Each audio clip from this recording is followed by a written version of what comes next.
नमस्ते दोस्तों। अरे सुबह से ही भागदौड़ कर रही हो, पहले चाय पी लो फिर कुछ करना।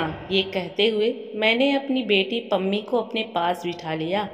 चाय का कप अपने हाथ में लेते हुए पम्मी ने कहा, अम्मा गांव की लगभग सभी औरतें आ गई हैं, क्या मैं मुंह दिखाई रस्म के लिए भाभी को ले आऊं?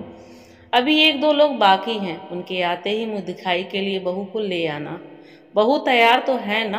हाँ अम्मा, लेकिन बाहर गांव की औरतों में तरह तरह की बातें चल रही हैं नई बहू के बारे में। ये तो होना ही था।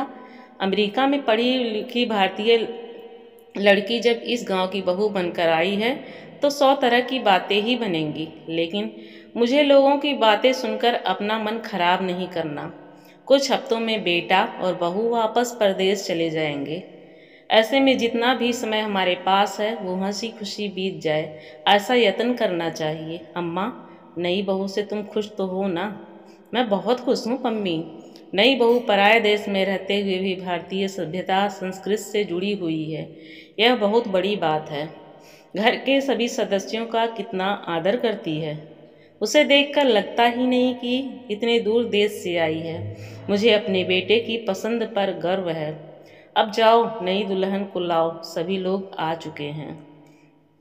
नई दुल्हन की मुंह दिखाई शुरू होती है और गांव की सभी औरतें कुछ न कुछ शगुन के रूप में बहू को देती हैं और नई बहू धन्यवाद स्वरूप सभी बड़ों के पैर छूती है। मैं सभी के समक्ष बहू को मुंह दिखाई में अपने खानदान का पुश्तैनी कंगन देती हूँ। ये मेरी सास ने मुझे दिया था, आज मैं तुम्हें दे रही हूँ। इसे सिर्फ कंगन नहीं समझना बहू, यह हमारे पुरखों का आशीर्वाद है जो पीढ़ी दर पीढ़ी परंपरा के रूप में हमारे परिवार में चली आ रही है।